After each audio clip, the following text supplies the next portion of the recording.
Hello and welcome to the School of Atelier Arts demo today. This is a bonus surprise demo. I'm currently working on these flowers behind me, and you may know that flowers die. So ticky ticky tock, we don't have a lot of time. If you missed the start of this painting, please go to Art School Live with Eric Rhodes. This is where I started this painting, and we had a lot of excitement around it, so I decided to go ahead and finish it all the way through. You may see here that we are focused on the flowers first. I've kind of, put in a placeholder for the background to help us, identify the flowers and see the flowers. But the important thing right now is to get these flowers as refined as we can before they die on us. Okay, so we're going to really focus on that. I'm not going to worry too much about what's going down here. The surface will stay the same over the long term, but our flowers are not going to last much longer. So I'm going to go ahead and hop in on that. Please make sure to say hello in the chat. I always love knowing where people are tuning in from. It's always a great time to get to paint with our dear friends in the painting community. Just so you know, this is a surprise go live right now, but typically every Monday at 9 a.m. Eastern Standard Time is when I give a demonstration. So if you really enjoy talking back and forth with me, being able to ask your questions, make sure to set your alarm on Monday morning and join us at the 9 a.m. Eastern Standard Time.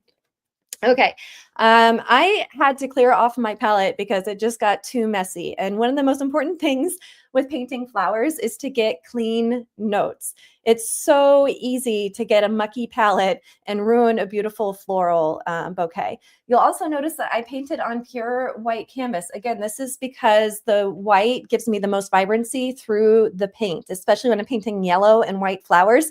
I don't want anything mucking up my underpainting.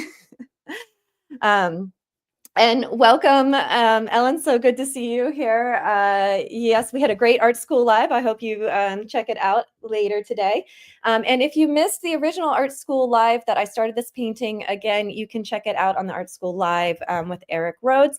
And for those of you joining us for the first time, welcome to the School of Atelier Arts channel. I love streaming live. I love talking to people while I paint. I am a social painter. I do not like being alone in my studio. Streaming's the best thing that ever happened to me. I can talk to people and paint, and I love it. It's the best.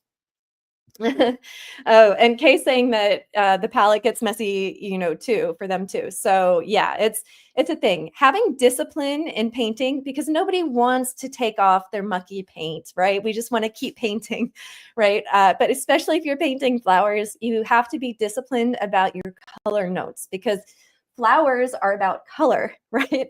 And as soon as you muck up your color on flowers, then they start looking sad, right? They look a little droopy, even if, the shape is right and the values are right. With flowers, if you don't have the right chroma note, if you can't get that chroma to sing, it doesn't feel like flowers. Another thing to know too is that with flowers, that they're often more chromatic than the paint that we have to paint them. I have yellow paint, but these flowers are actually more yellow than the yellow pigment I have. So I already am at a disadvantage. I can't paint them as bright as I see them. We don't have that pigment right now. It doesn't exist that bright of a yellow. So I definitely don't want to diminish any of the yellow I'm already using, because I'm already behind trying to catch up on the chroma. And welcome, Agavni. Good to see you here.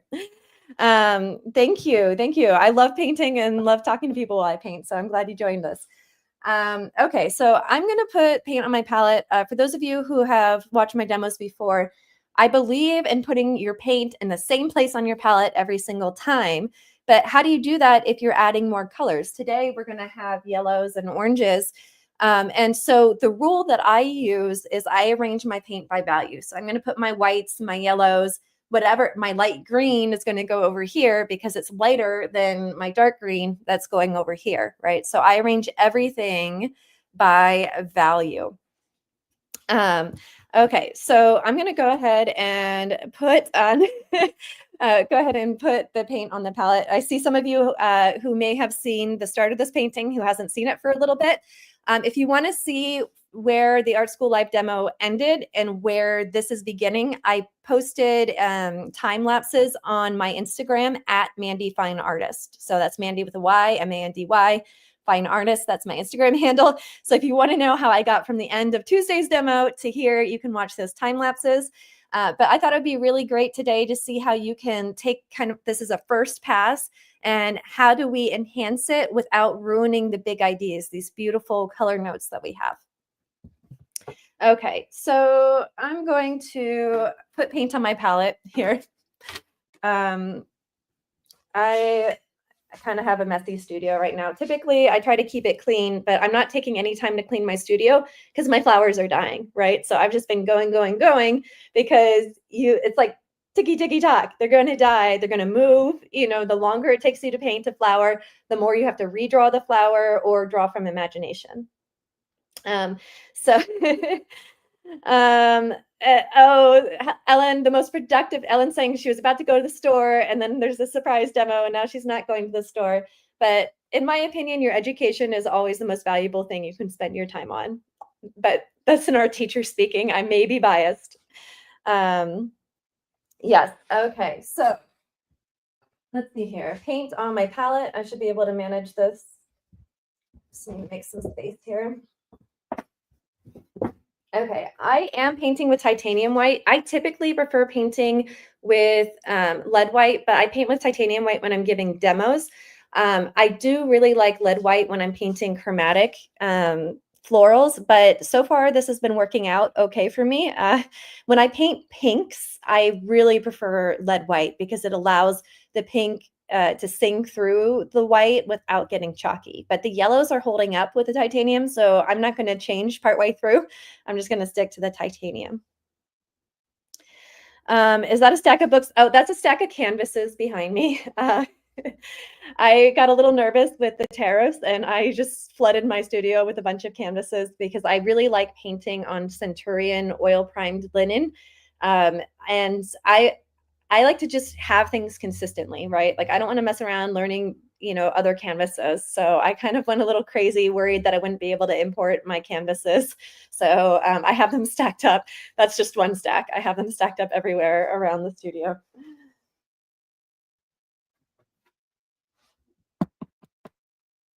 Okay, I also like to tap my paint on a hard surface. It keeps the paint away from the lid and it helps keep your paint tubes a little cleaner.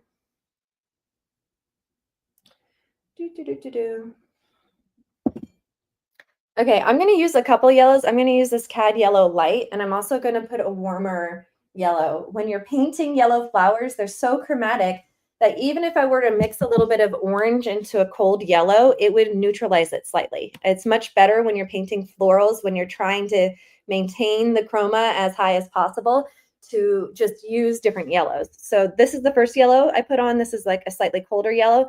I'm also going to put this warmer yellow. What is this? A cadmium. This also says it's lemon yellow, but this is a much warmer yellow than the Gamblin version.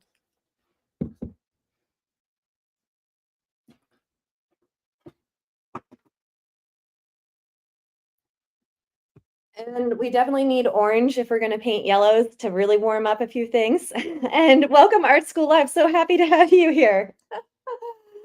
It's wonderful having you here. And again, on Tuesday, I started this demo. So if you missed out, definitely check out the Art School Live demo I started on Tuesday. And thank you so much for the guest host compliments. I love doing it. I'm a social painter. I don't know how artists got the stereotype of being alone in their studio and not wanting anybody bothering them and only painting in the middle of the night so nobody will talk to them. I've never fallen into that particular thing. Okay, so I got orange on me. Okay, so just finishing setting up the palette here. We need some red, I also like to put yellow ochre. Again, just having a slightly more chromatic neutral. Yellow ochre is a slightly neutralized yellow, but it's a clean note when you put it down.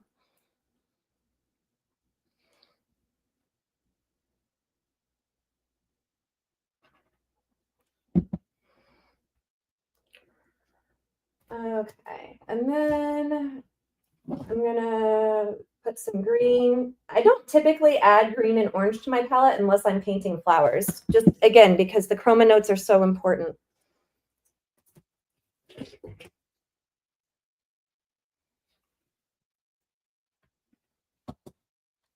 And I like to have black on my palette. I just like that it's a darkener. And remember that black is not actually a color. Ivory black is actually a very, very cold blue. So I like having this on my palette as well.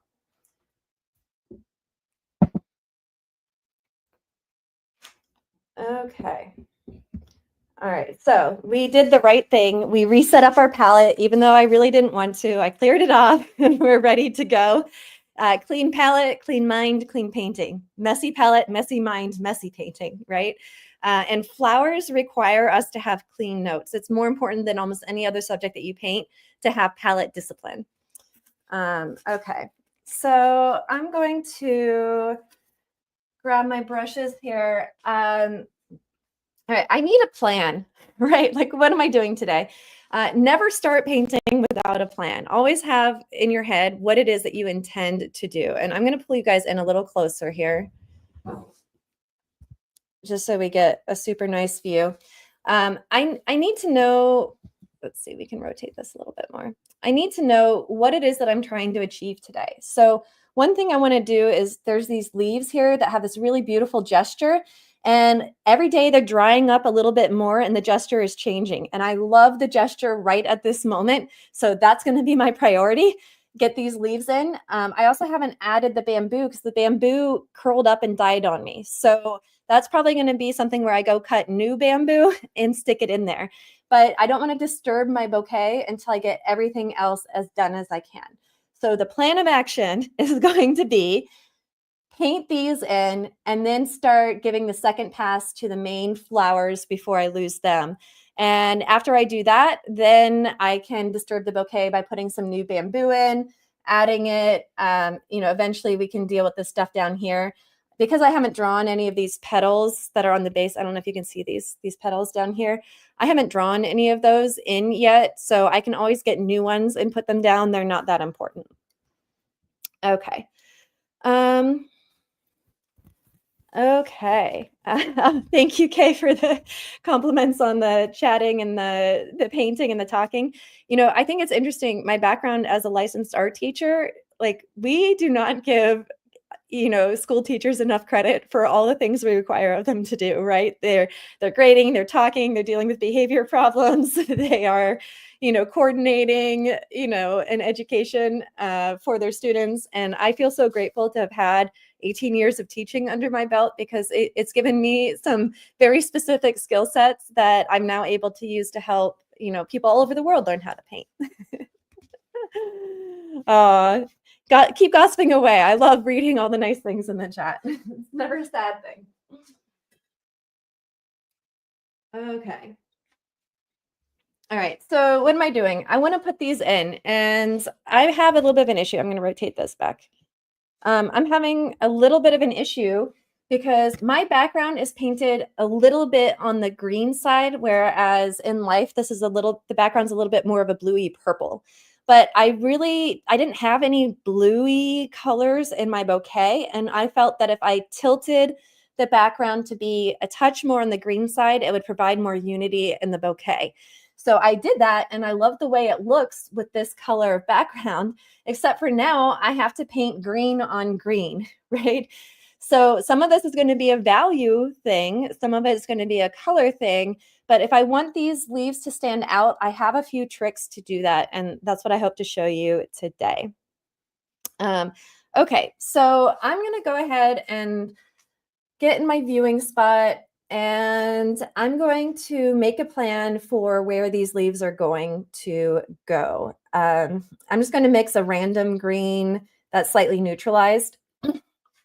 Most people don't realize that almost all greens have red in it. If you're not putting red in your greens, you might be getting kind of cartoony looking greens. So definitely neutralize your greens slightly with a little bit of red. There's other ways to neutralize it too, but I like to put red in my greens.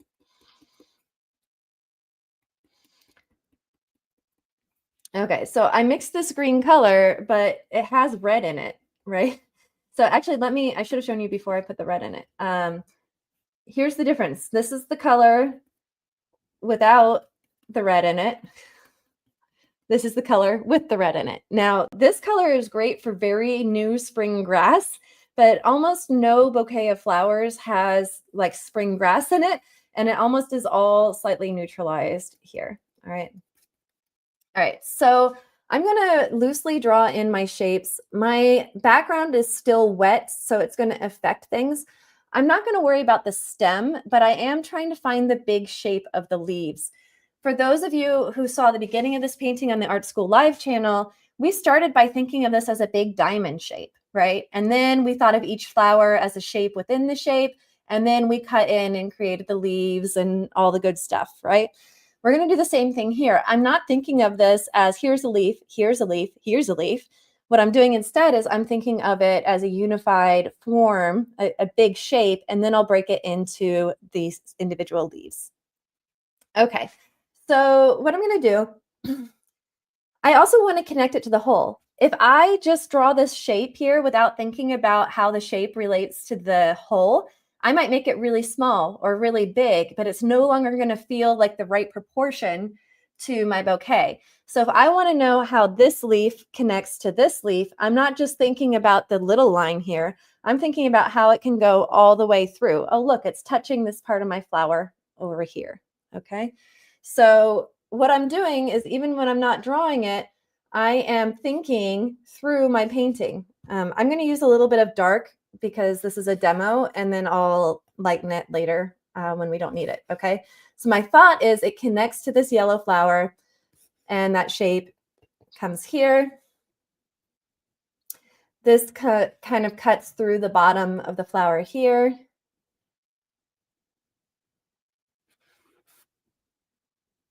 I'm trying to make this darker, but the underpainting is quite wet. And this kind of cuts off. All right, this is the big shape of my leaves.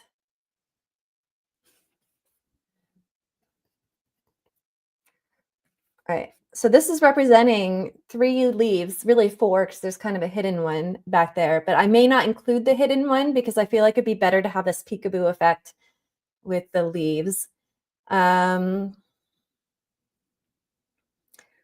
and then what I'm going to do is just place in the shadow and then the light.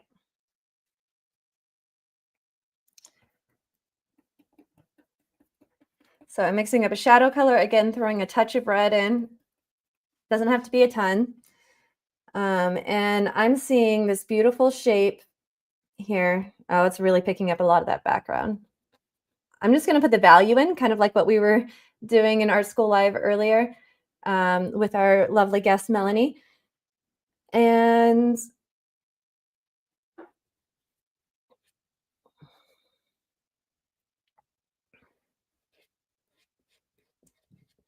I'm just going to try to establish what's the dark and what's the light.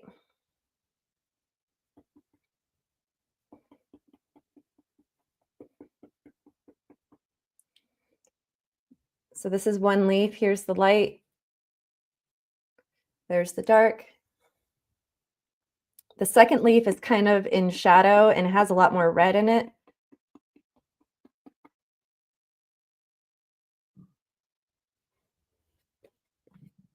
And it's very close to my background color. I might exaggerate the darkness of it just for clarity because I really love that background color.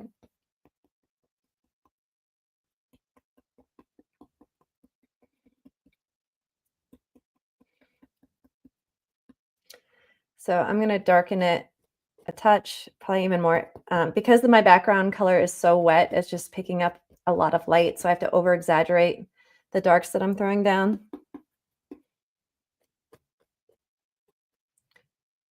Okay.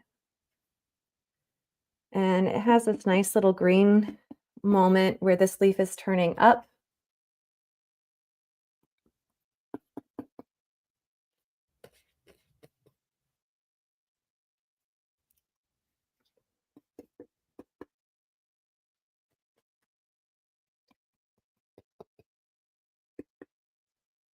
All right, so reestablishing the dark bit.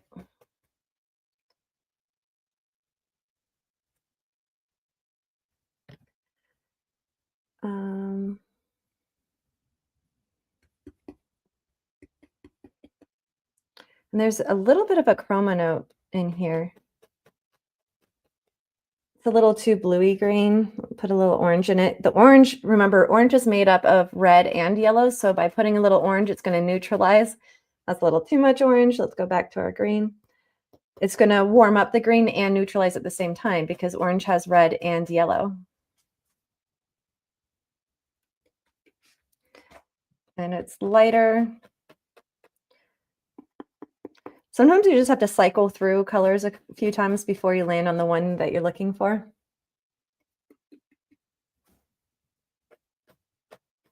There we go.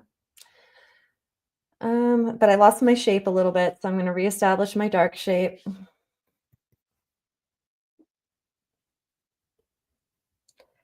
I'm not too fussed about drawing. This is just the block in, but I am very fussed about the drawing. Or sorry, not the drawing, the gesture. I want the gesture of the leaves, and they're curling even as we speak, right? So I don't have a ton of time to get these in because they're drying out quite fast. There's a little bit of a highlight. Normally I do this a second pass, but I just feel like it's going to clarify the shape a little bit here. And the same on this other side. There's a touch of highlight. And this will get cleaned up, but I'm making a note because it's changing fast. And if I don't make a note, I might lose it. And I just am really digging the gesture today.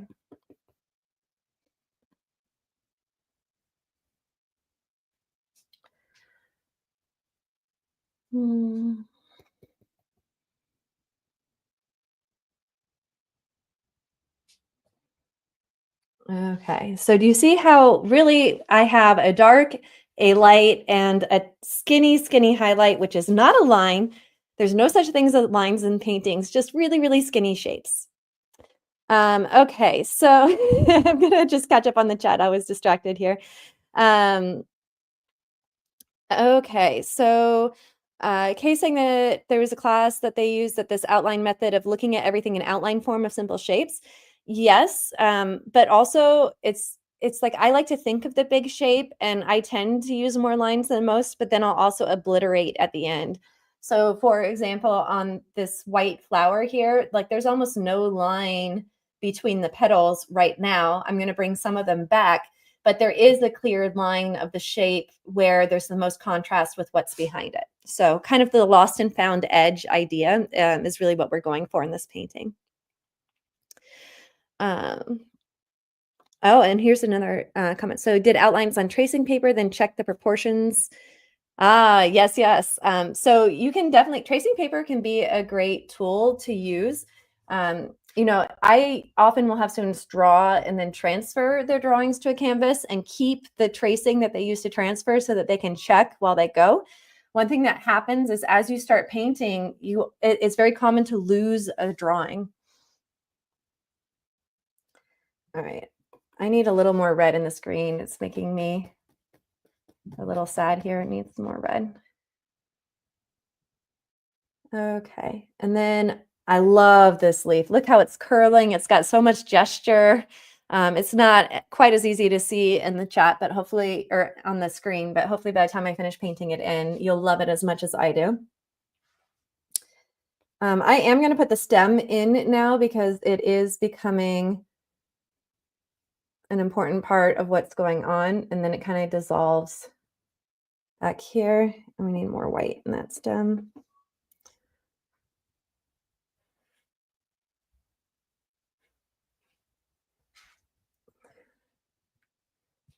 I love it when stems dissolve. For those of you who may have seen the beginning of this painting, you know, sometimes I just have flowers floating. I love that effect. Like you don't have to draw every single stem.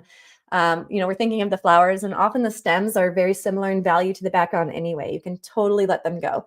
In this case, we have a strong light. So we're behaving slightly differently here.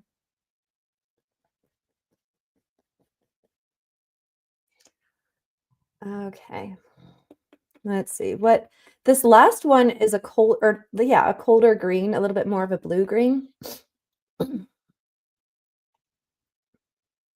And it's a very unusual shape. If you think of this as a leaf, you're not going to get it. If you think of it as a light shape and a shadow shape touching each other, then you're much more likely to get the overall vibe of that leaf. Okay, so and also paying attention to how it relates to the other things in your painting. That's very dark, but sometimes it's okay to go too dark because then you can see the shape more cleanly and then you can lighten it once you have the shape. So we're just gonna roll with that.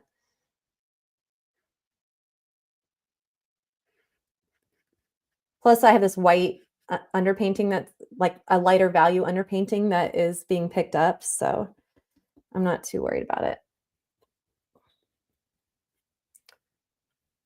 Um, that was too much yellow, going back to a little more blue.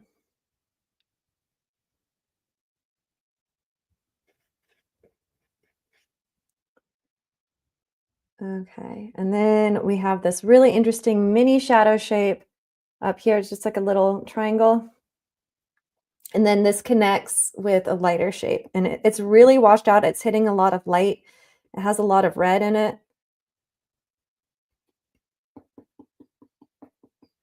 Let's see how we do. All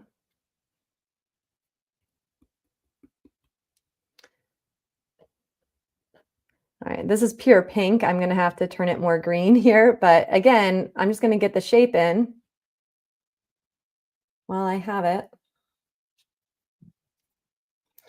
I'm gonna worry about shapes, then value, then color.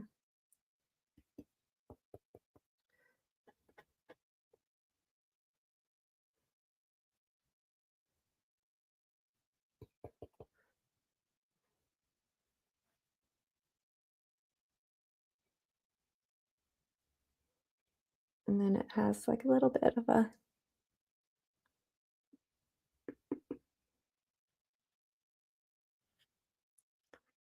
thing up here. You know, sometimes we can get lost in the shape of a leaf because it's a skinny thing that's curled up. So we really have to think about planes. Like this is a front plane, and then it curls to be a behind plane.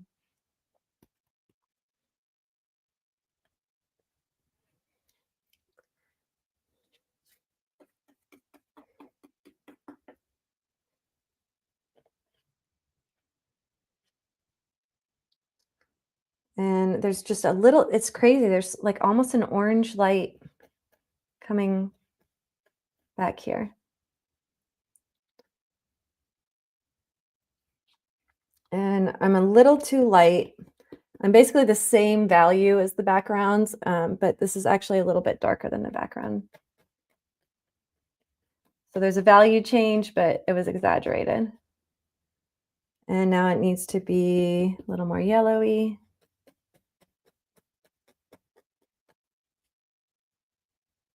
Okay, we're starting to get there. I'm not quite happy with it yet. I want that orange note. It's amazing how you can put orange and a green and your eye will see it as both orange and green at the exact same time. It's really a wonderful, magical thing. All right, I'm also going to get rid of some of the original shape we started with. We no longer need that for reference, so I'm going to clean that away.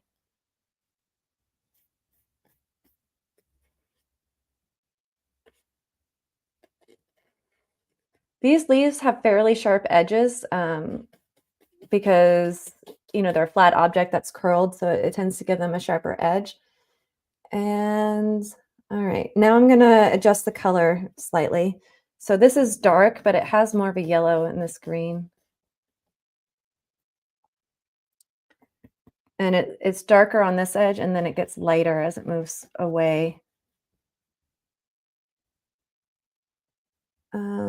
And then this is way too dark here. This has more pink, a lighter value.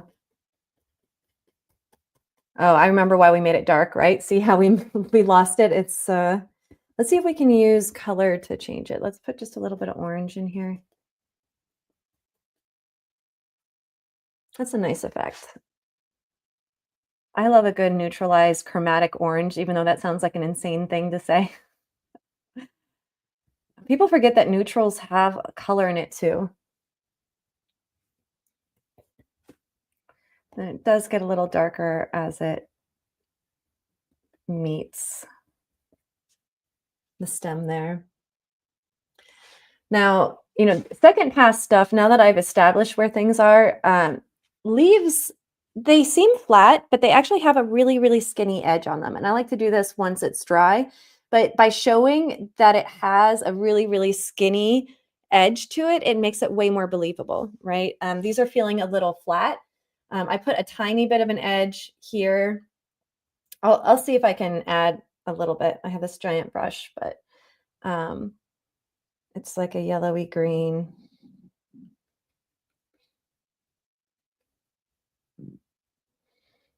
All right.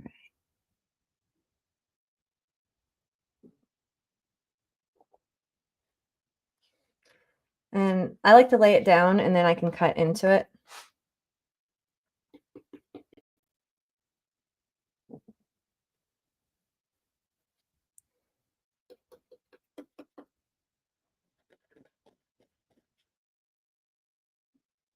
All right, do you see how giving it a skinny little edge there can make a difference? I'm going to pull you guys really close because I know it's hard to see there. Pull you. You see that little edge I just laid down? It makes all the difference in the world.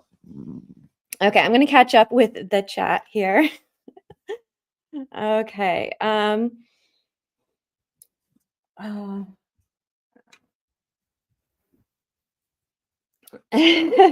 Ellen's saying that she's amazed at how quickly I did those leaves. Yeah, it's not in the detail, it's in the shape, right? We want the shapes, we want the gesture, right? I'm a big gesture person. If I had to pick two things that I care about most in any painting, it's the gesture and the color. Like those are my priorities, right?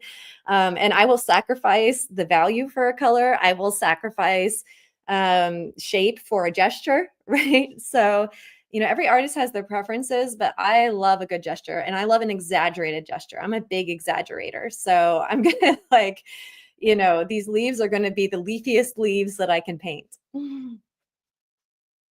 Okay, I'm going to rotate you back. I need to be able to stand here. So you guys are going to have to go back to your side. All right. Okay, so what am I doing? I'm feeling pretty good about this for what it is right now. I will add in a little bit of detail later. I want to clean up just this one bit here.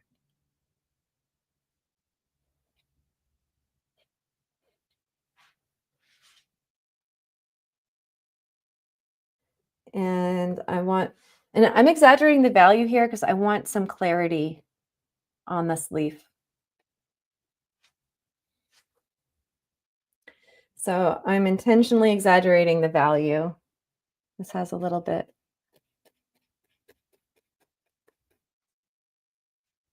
Remember that leaves tend to be a little bit translucent as well. So, they have more color than most people give them credit for.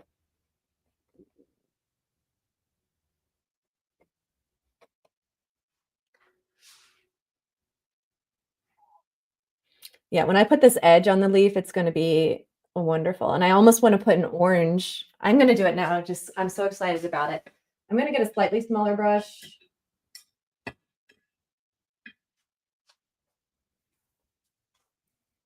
And I'm going to mix a really light orange, yellowy orange.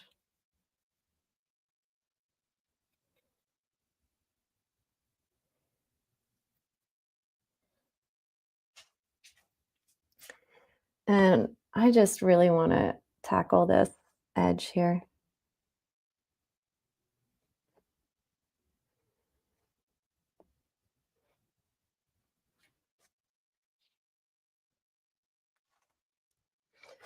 And then I'm just going to clean up. And, it can be broken too. It doesn't have to be solid all the way down.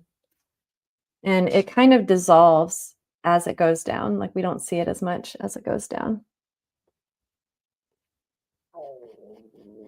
Oh, my stomach's going crazy.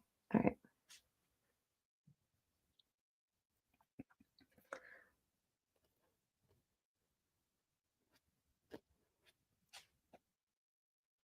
Okay. And then there's also this tiny little bit of a moment. There's just a little bit of darkness here. There's a small, skinny shadow just right there. So we started with shapes and now we're just refining.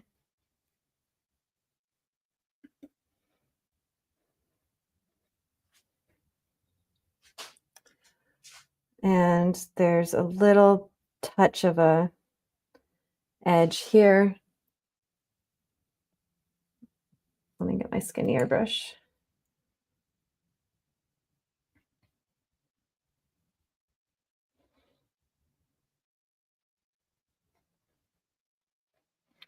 A lot of times people, when they're doing highlights, they'll make them all the same color. And I don't understand why, because, just like every other part of the painting, it has a specific color that we want to try to match. Oops.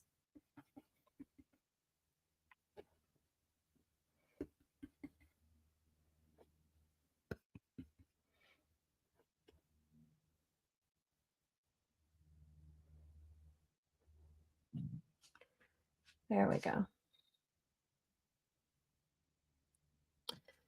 And there's also this vein that's kind of like a reddy green on the back of this leaf, and I just want to imply it slightly. Oh, that wasn't implied at all. Let's try again.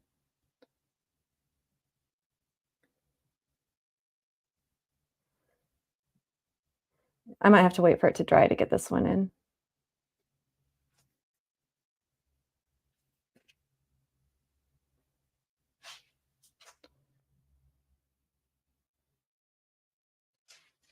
That's too exaggerated.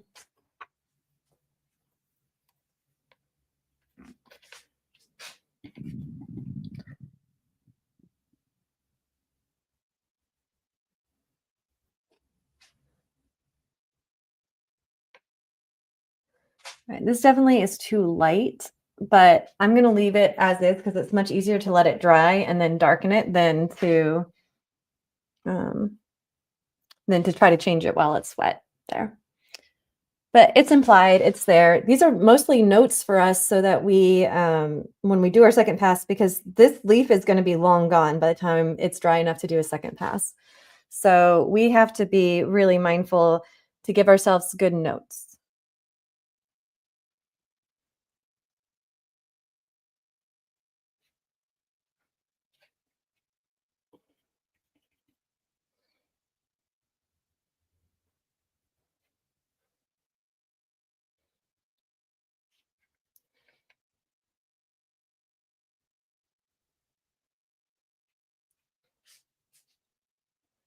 And don't genericize it. Like each of these lines has a very specific shape to it.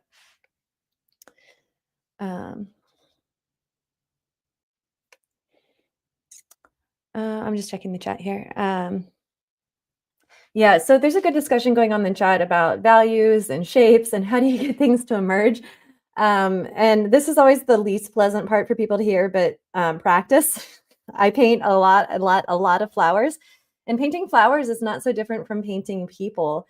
People, when you paint the figure, they move around, and you know, um, sometimes students ask the model to not breathe, right? Can you just not breathe right now? So it's just a matter of experience and developing, kind of like we were talking about earlier today on Art School Live, developing a visual memory is key for all the arts, not just landscape painting, but um, flower painting especially. The reason I got into painting flowers is because I love painting the human figure, but I couldn't always have a model on hand. I'm sure some of you guys can relate to that.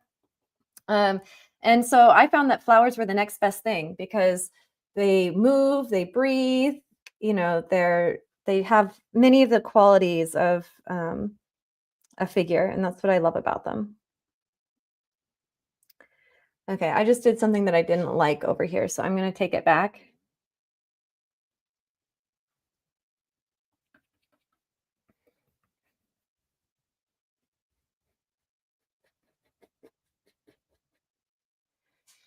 I don't want to have everything connected all the time. Like that's not necessary.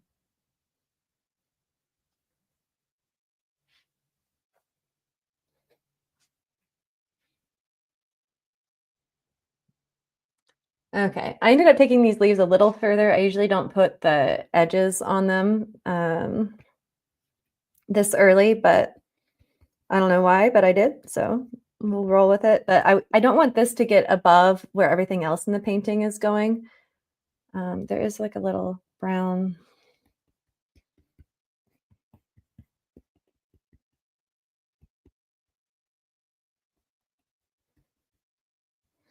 There's these kind of dark brown moments that I want in. Um,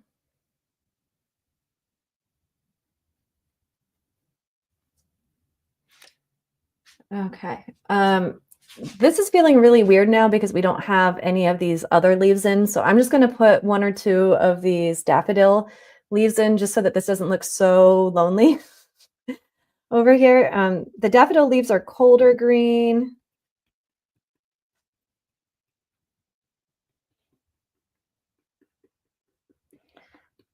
All right. Still reds in my greens. If your greens look cartoony, just put some red in it, even if you think it's crazy.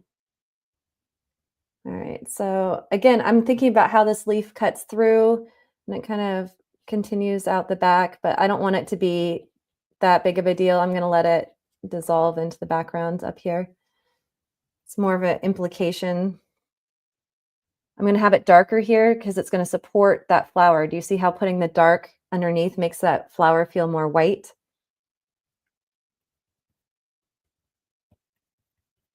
I'm going to exaggerate even more. Now I have the darkness, but I want to be careful not to make this edge too sharp while I'm painting because I don't want to take away from the flower. I want the flower to feel crisp and this to be just a supporting piece of the puzzle here.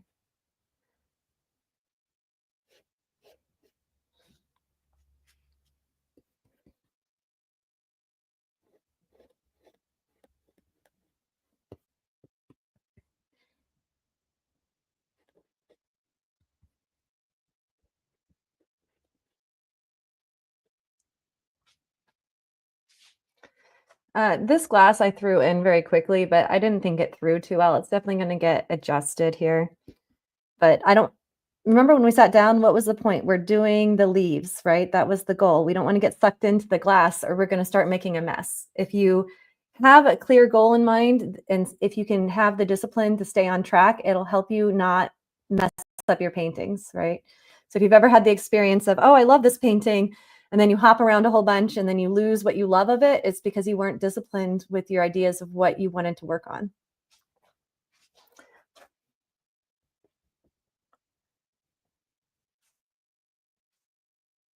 Okay, and it does get lighter as it comes out here.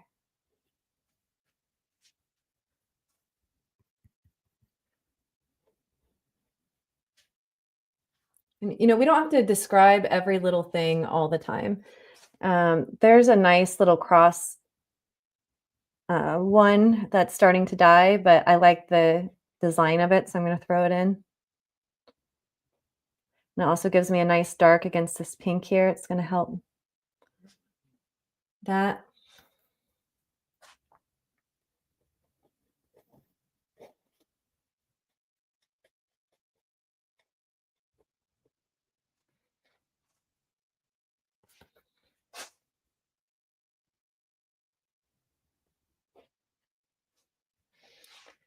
Okay, so not everything has to be as defined as our leaves. I might throw an edge just a little bit. I also don't want this to be too far behind, so it's a little bit of a balance. You know, if I just show a little bit of the edge here.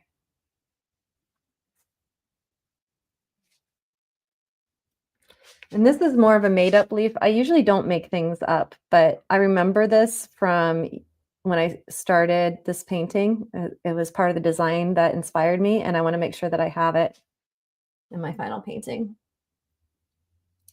Okay, I also need at least one more of these leaves because right now this is floating too far away. And as much as I love a good float, we also have this really beautiful moment here.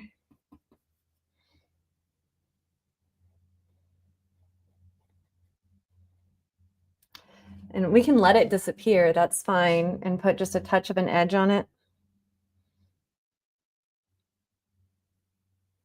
Oh, that was a lot more than a touch. But I like to put down fatter things and then go back and carve into it.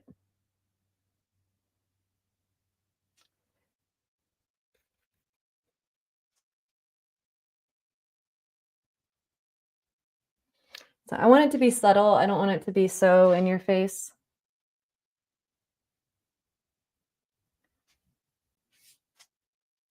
And I'm going to put this bamboo back. I need fresh bamboo. Bamboo, it turns out, this is my first time trying to paint bamboo. It curled up almost the first day. So it really is a short time frame here. So I'm getting a question in the chat. Do you set a painting intention every time you paint? Absolutely. If you don't know what your intent is, how are you going to achieve it? Right? So if you don't have an idea about what you need to do next, sit with your arms crossed until you know what to do next, right? Have a plan. And I encourage you to look for big ideas, right? I could have said, "Oh, I need to paint this leaf." But I didn't. I said I need to paint this grouping of leaves, right? I need to fill out the texture of the bouquet, basically the outer circle of the bouquet. Um,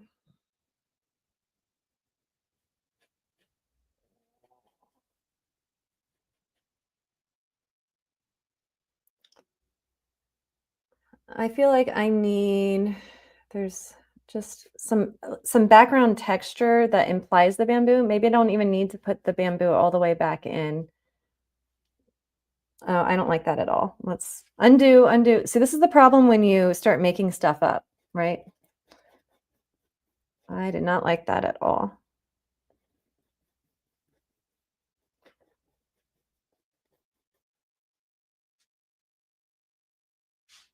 Maybe that's okay. Maybe I have just some implied.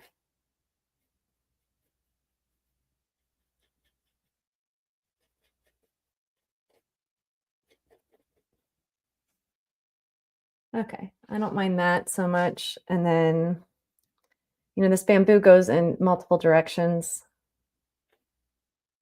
but really this is just a placeholder to remember where I wanted the bamboo, and then I'll get fresh bamboo and paint it right away because I learned recently that bamboo does not stay. All right. And we need some more supporting this flower here. It's a little alone up here.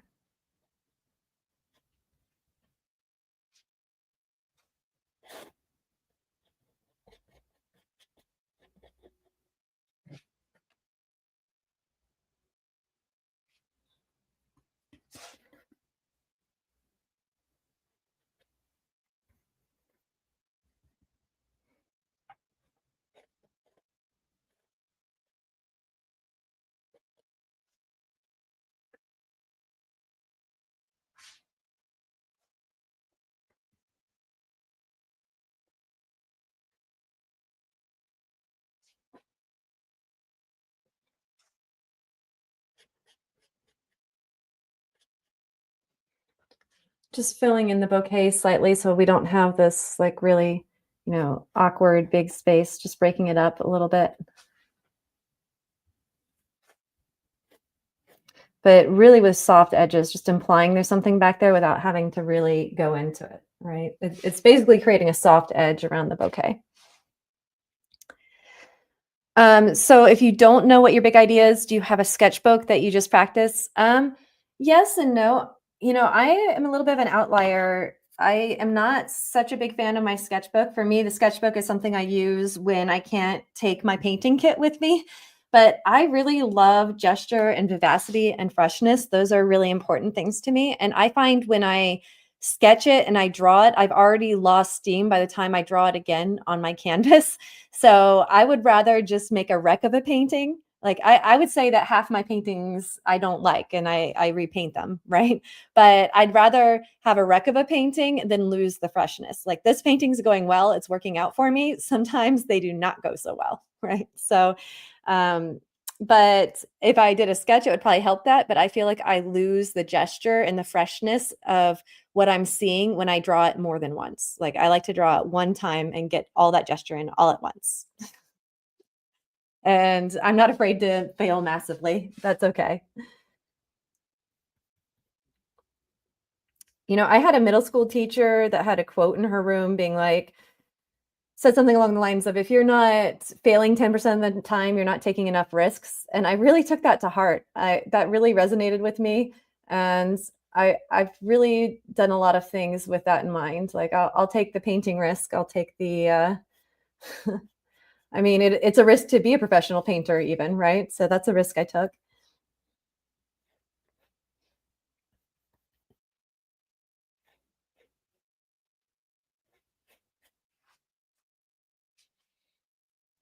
So I want these to feel believable and not too contrived. So part of that is just keeping them soft back here. And we have a couple more leaves up here that are similar to what's down here. They're a little bit shinier, but they're creating a nice darkness that's going to give our bouquet some structure up here. Do you see how this feels very strong and this is kind of weak? I think if I get this nice dark shape in this leaf, and if I let it be slightly more defined, that it's going to really help us with that, giving it some structure up here. I like that already. I'm going to make it just a little bit bigger.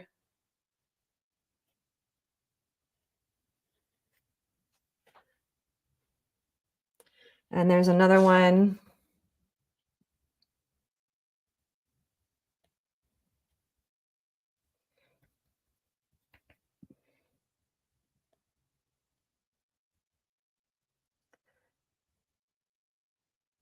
And I'm going to let this leaf up here be a little bit bigger as well.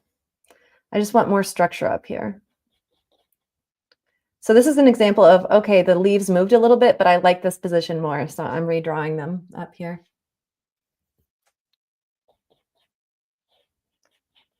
I need to clean it up. This is a little bit of a sloppy drawing, but I'm getting the value in and then I'll reshape a little bit.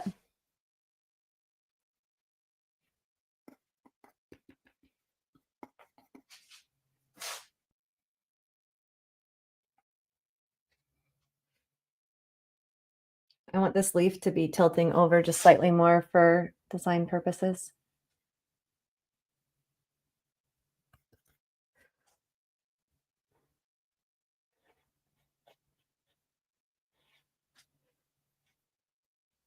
And we can make it a little fatter too. Do you see how by making it fatter, we're giving this pink a little bit of life back here?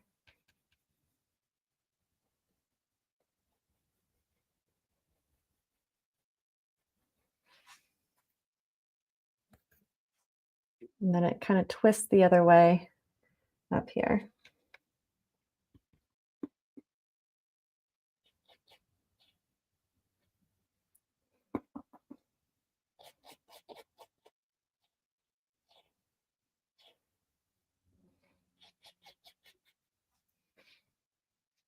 And we need it darker.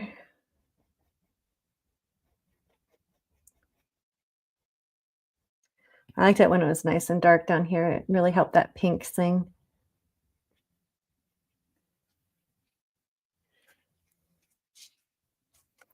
And we lost a couple of our leaves. Like this had a nice little thing going on up here.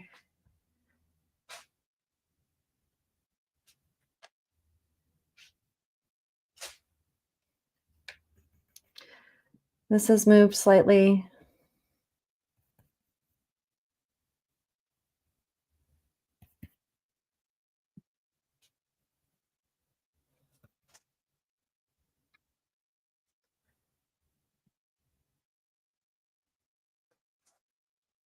I'm wondering if instead of defining this as a separate leaf, if I should just let these edges fall back. I'm gonna play a little bit because I want this structure.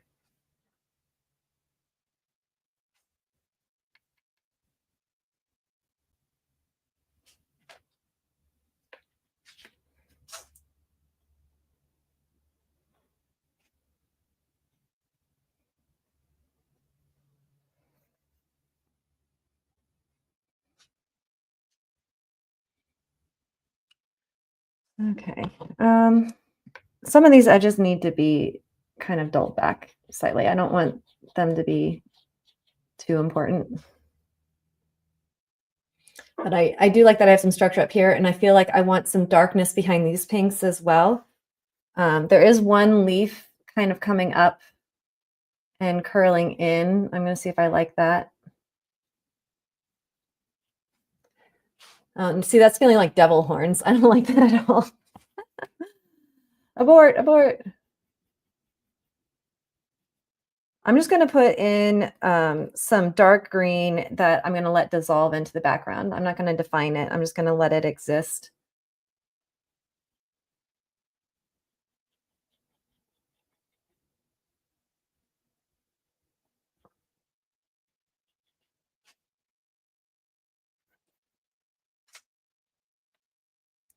I want to give some darkness here.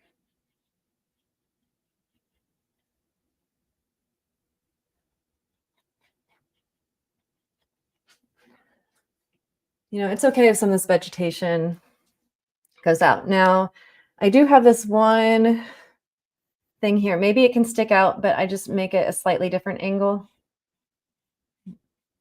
Or just don't make it so obvious.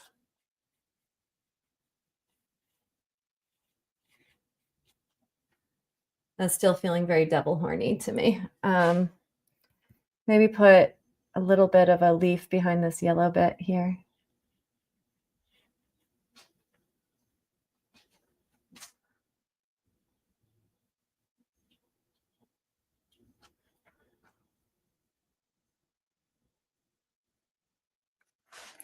I keep adding. I have to be careful because I'm going to ruin my composition here if I, go too far up. But I just like this shape more. I like this darkness supporting what's going on up here.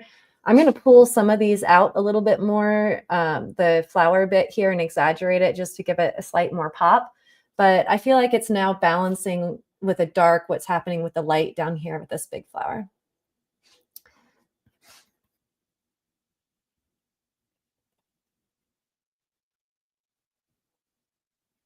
And, adding just a few more darks is going to help make these flowers feel brighter. This is already the brightest yellow we have, so we can't make the flowers brighter. We can only make what's around it darker. That will give the flowers a little vibrancy.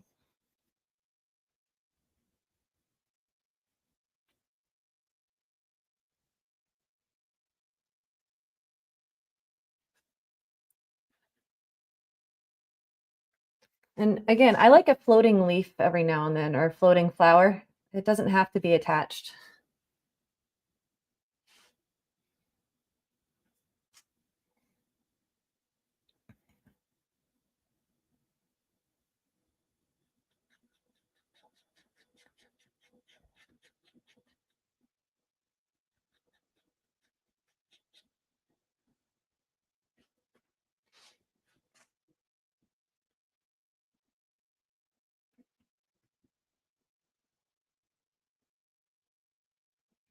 And some of these darks, again, my background's wet right now, so some of these darks can be better defined once it dries. So I'm just kind of building in a base of where I want the darks to be.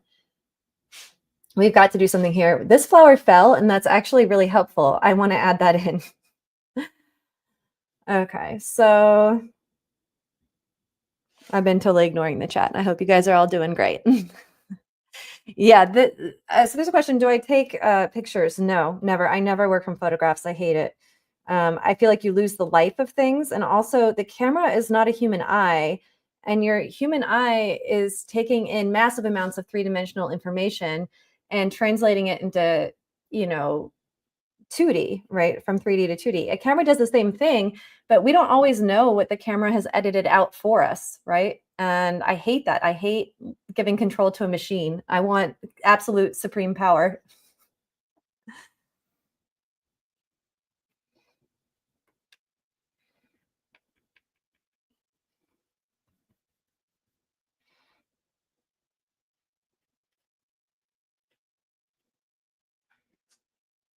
I love this. That's exactly what I needed to kind of complement the other side. And I need some supporting darkness here.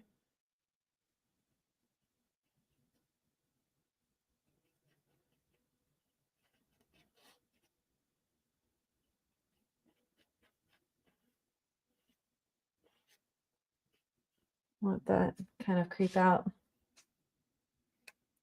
There aren't many truly concave shapes in nature, but these daffodil stem, like leafy things, are one of them. Oh, I like that. Okay. I'm going to darken in here. I want, again, I just want this daffodil to sing.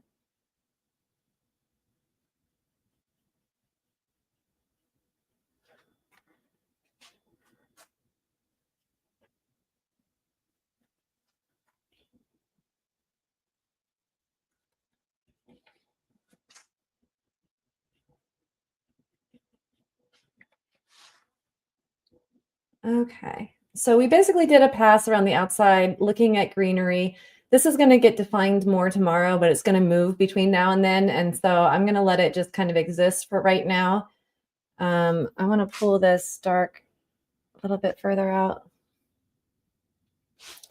Okay, I'm going to call it good for today. Do make sure to check out my Instagram at Mandy Fine Artist. I'll be posting what are they called, time lapses as I continue working on it. I just thought it'd be fun to do a little surprise live today while I was painting. But thank you so much for joining us. If you would like to train with me, please write to me at mandy@schoolofatelierarts.com and I can show you around the class. We have a great group of students in there that are really supportive and wonderful, and we meet twice a week and I help coach you through your paintings. So you bring in whatever you're working on and I help you make it the best that you can make it. So thank you so much. I hope to see you all again soon. Thanks, everybody. Take care.